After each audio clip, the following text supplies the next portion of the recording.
Okay, next we will discuss about the function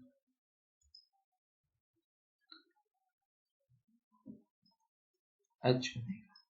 We will discuss more about this particular function and we'll discuss its phase component and its magnitude component.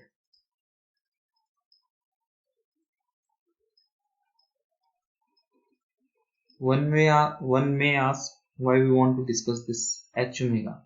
It's important because we can see this xn which is going as an input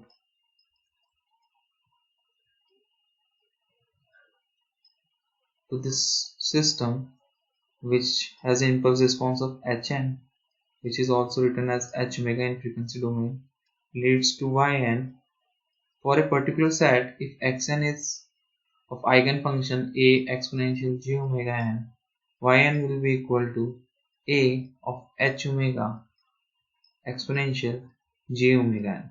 Thus, the only factor which is modifying this complete process and defining this complete process is this h omega, which is the transfer function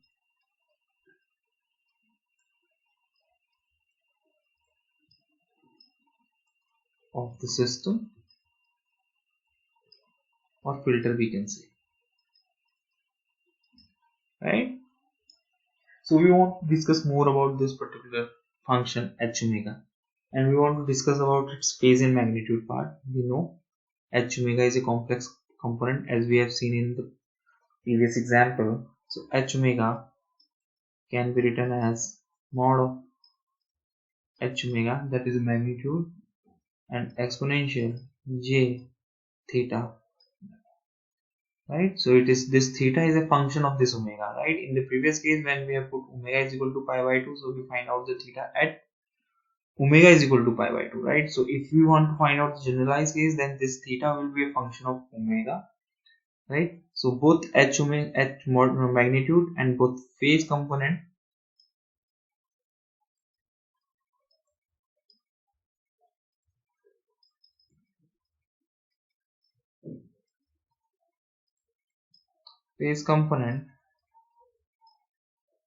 is function of omega. Now this is very important property, but because this particular function is dependent upon omega, that means this h omega will respond differently for different kind of frequencies, and that is what we want. We want to discriminate in terms of frequency. We are very much interested in certain kind of frequency, we will allow them to pass through this particular filter, so that will act as an water, and we want to discriminate against certain frequencies which will act as in sand, stones or bacteria, which we didn't want in our output sample, so we will discriminate against them. So we don't want those frequencies to be passed through. So that's why this magnitude and this phase both is the function of omega, and that is very important for us, right? Okay, so we'll just write what we know here. So we know this h omega is equal to summation k equals to minus infinity to infinity hk exponential minus of j omega k, as hk or hn is a Fourier transform with h omega, right? Okay, then we can write it like this: exponential minus j omega we can break in Euler's identity, and that is hk cos of minus omega k plus j sine minus omega k, that will be equal to summation k equals to minus infinity to infinity and hk cos omega k minus j sine, right? Now this particular function, if we open this bracket, it will give you k equals to minus infinity to infinity hk cos omega k, right? This is one part. Then minus of j k equals to minus infinity to infinity hk sine omega. This part, it's the real component, and this part is the imaginary component. One can easily see that. So we have broken up this relation of h omega. Just a minute. Okay.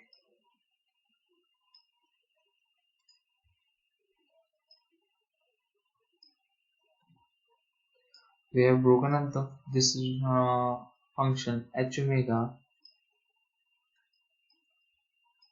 in terms of a plus j.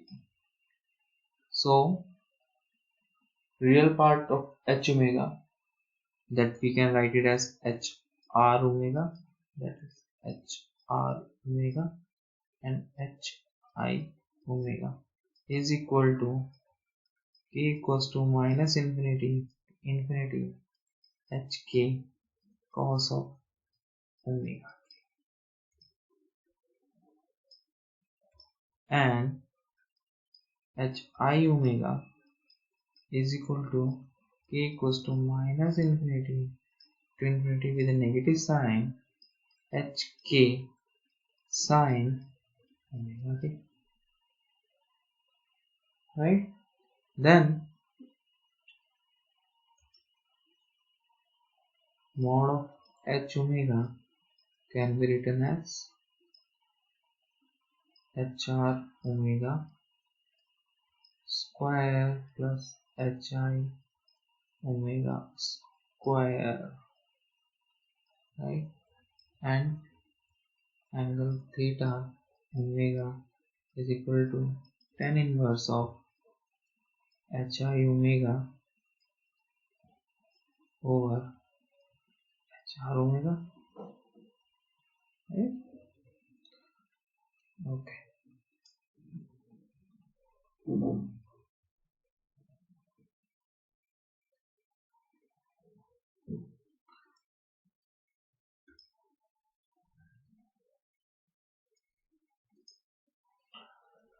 This hr omega is a cos function, so it is an even function of omega, whereas hi omega is a sine function, so it is odd function of omega. One can easily see that for a particular case of omega, sine and cosine will dominate in both cases, so we can directly determine their odd and even part by seeing that where sine and cosine is appearing. Okay, so now h omega is an even function of omega and theta omega is an odd function of omega. So let's say if we have x1n that is equal to a into exponential j omega, and then we also have x2n that is equal to a e to the power minus of j omega. So then by relation we already know y1n will be a mod of h omega exponential j theta omega and then exponential j omega n, right? And whereas y2n will be equal to a mod of h omega, as it is a even function, it doesn't care about the negative sign of this omega, but its phase will be minus of j theta omega and then exponential minus j omega n. Okay, so So this y1n and y2n we have obtained by varying just the values of x1n and x2n. Now we want to see if this function is applicable for another cases or also, right? We already knew the Euler identity, we know the relation between exponential functions and the case of cosine and sine. So then we want to find out, for example, if we have xn that is equal to half of x1n plus x2n.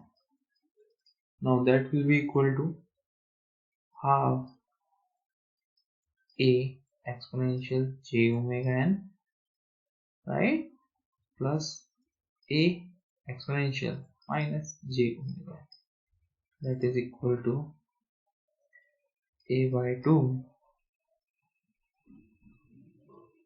okay, exponential j omega n plus exponential minus j omega n, which is equal to a cos omega.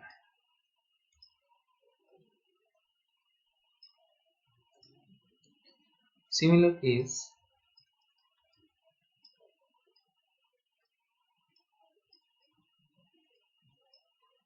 can be seen for xn equals to half 2j x1n minus x2n, right? So in that particular case it will be equal to 1 by 2j a exponential j omega n minus a exponential minus of j omega n, which is equal to a sine omega.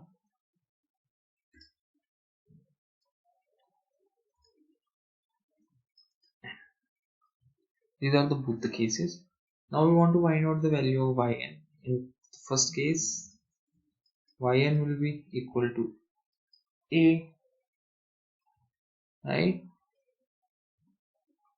And we can directly see from the first case it follows the linearity, so it is half y1n plus y2n, and as you can see it is mod of h omega y2 and then cos omega n plus theta omega. As we can see from this particular point, y1n is equal to h omega e to the power j theta omega j omega n, and which can be written as a mod h omega e to the power j theta omega plus omega n. Similarly, it can be written as a mod h omega exponential minus j theta omega plus omega n, right? So exponential minus j theta omega n in both cases will lead to cos omega n plus theta omega.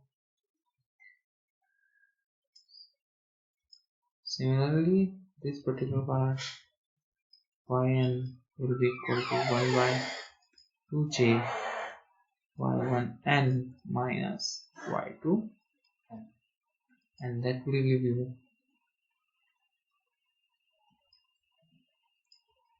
h omega, and it is already written in terms of a, so there is a multiplication of a. So a h omega, and there will not be this 2 because this 2 will be used cos omega, and mod h omega, then there is sine omega n plus theta, right? So what does it mean? We can find out the values in terms of sine and cosine using this particular relation. Once we find out the relation of eigenfunction as exponential j omega n, that is valid for sine and cosine function, which is quite elementary in nature, right? So this mod of h omega is called magnitude response of the system,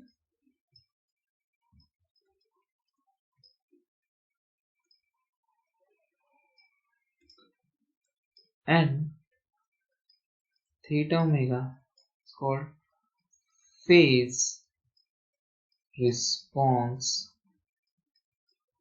of the system.